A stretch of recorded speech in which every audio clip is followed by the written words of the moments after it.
Bienvenue à tous et merci de nous rejoindre dans cette nouvelle édition de l'Africa Newsroom. Aujourd'hui, 4e volet de notre semaine sur les défis politiques de la République démocratique du Congo, avec notre dossier du jour qui sera consacré à l'assainissement de la capitale Kinshasa. Au programme également de cette émission, au Maroc, le roi Mohamed VI a nommé le nouveau gouvernement composé de 38 ministres et secrétaires d'État. Et le président sud-africain Jacob Zuma est convoqué devant la Cour pénale internationale ce vendredi 7 avril. Il doit s'expliquer sur son refus en 2015 d'arrêter sur son sol le président soudanais Omar El-Béchir. Et pour nous accompagner pendant cette émission, Monsieur Fabrice Ngaliema, vous êtes maire adjoint de Boissy-Saint-Léger. Bienvenue. Merci à vous. Et avec nous également notre éditorialiste Alfred Chango. Bienvenue Alfred. Merci Fanny. Bonheur de vous retrouver autour de ce plateau. Et bien mes très chères téléspectatrices, merci de leur accueil bienveillant. Tout de suite l'actualité du jour.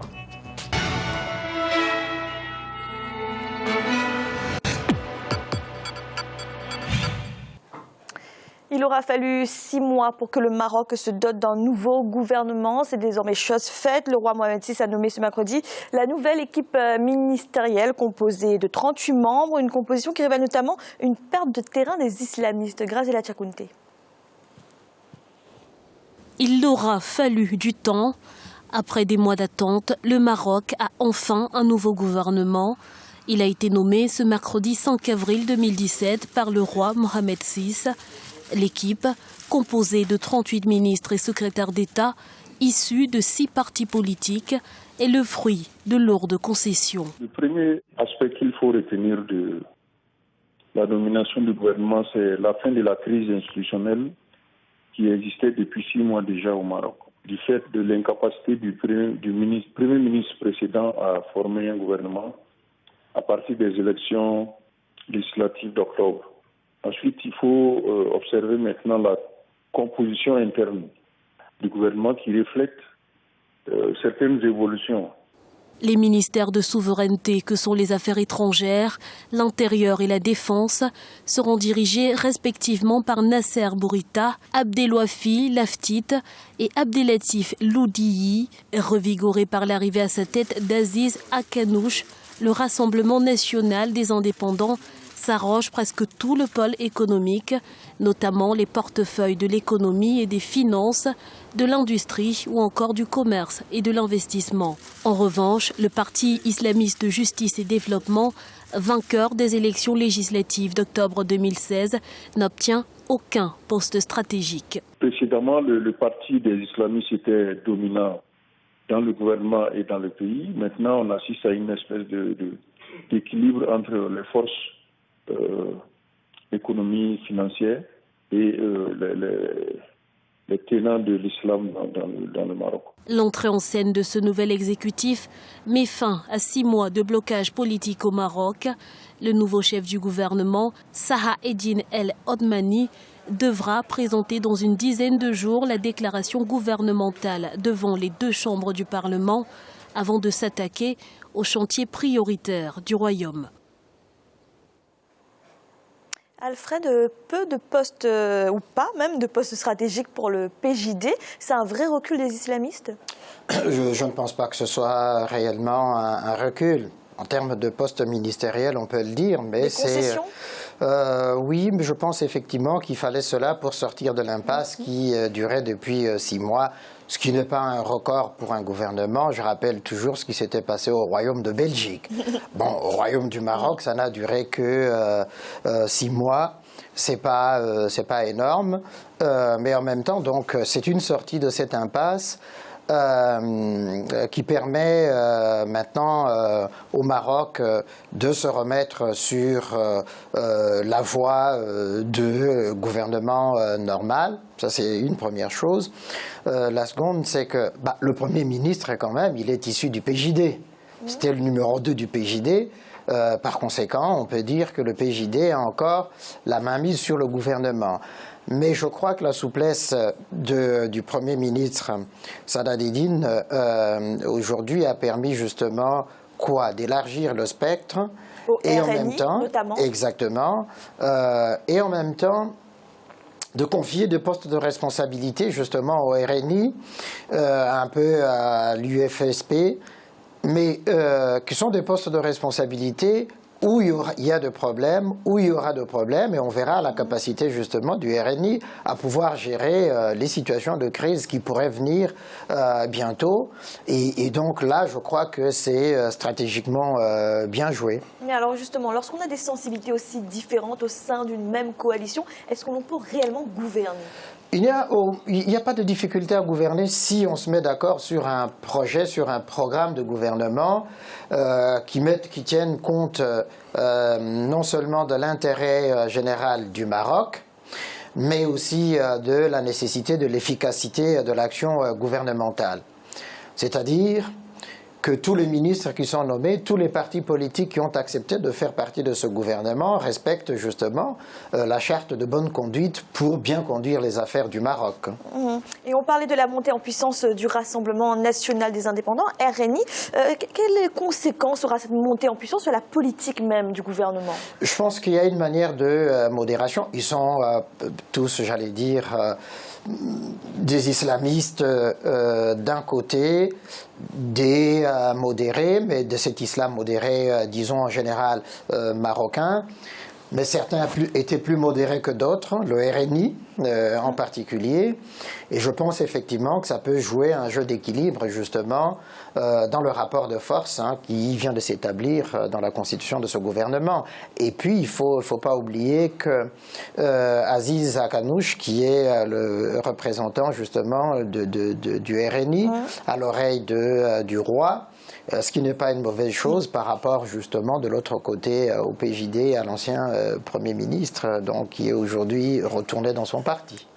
Merci. Dans l'actualité également, le président sud-africain Jacob Zuma est convoqué devant la Cour pénale internationale ce vendredi 7 avril.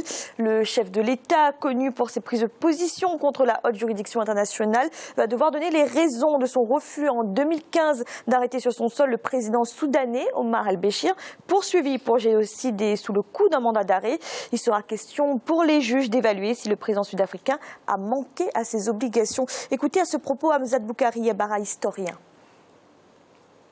Jacob Zuma avait été effectivement interpellé par rapport au fait qu'il avait refusé de faire arrêter Omar al-Béchir, qui était venu en Afrique du Sud lors d'un sommet de l'Union africaine, mais qu'il avait prétexté le fait que la venue en tant que participant d'un sommet de l'Union africaine donnait l'immunité diplomatique au président soudanais.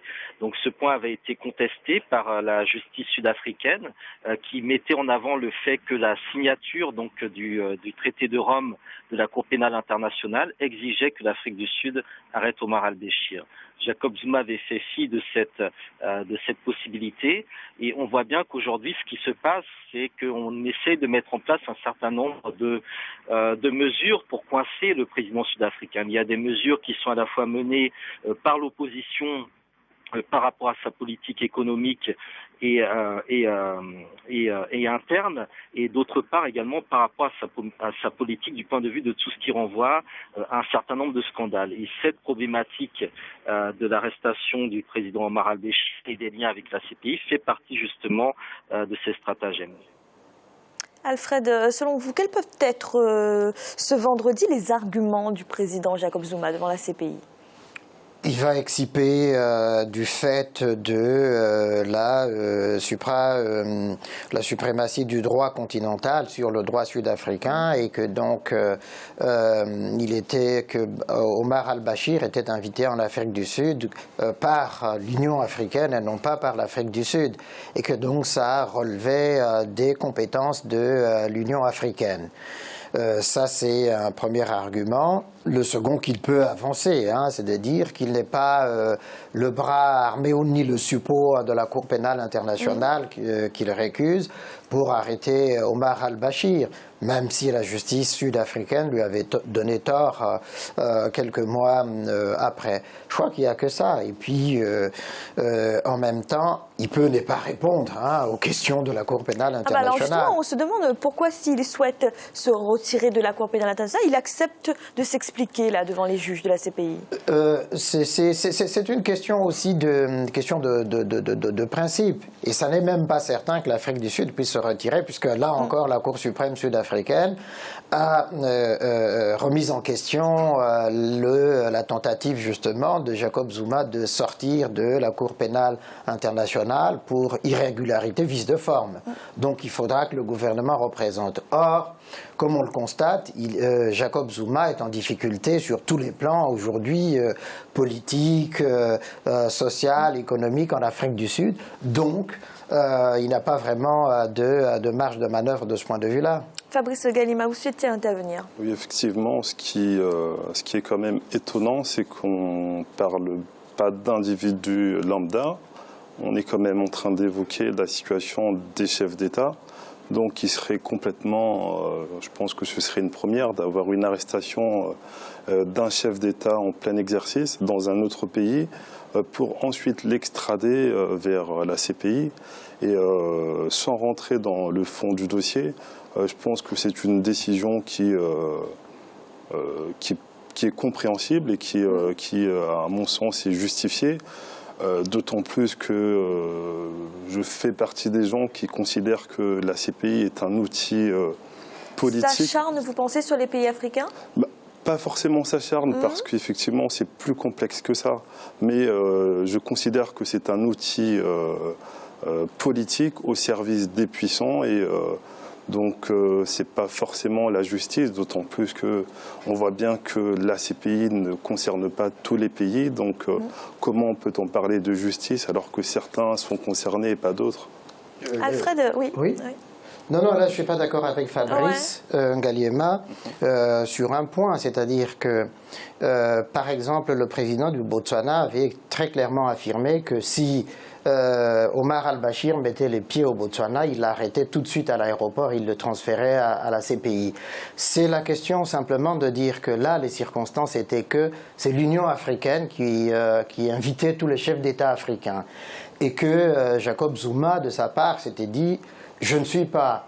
Ça n'est pas l'Afrique du Sud, il n'est pas en visite officielle en Afrique du Sud, donc je ne peux pas agir parce que c'était là l'Union africaine. » Ça, c'est d'un. De deux, la signature de l'accord de Rome créant la CPI a été faite de manière libre, c'est-à-dire qu'on n'a contraint aucun pays africain à adhérer ni à signer.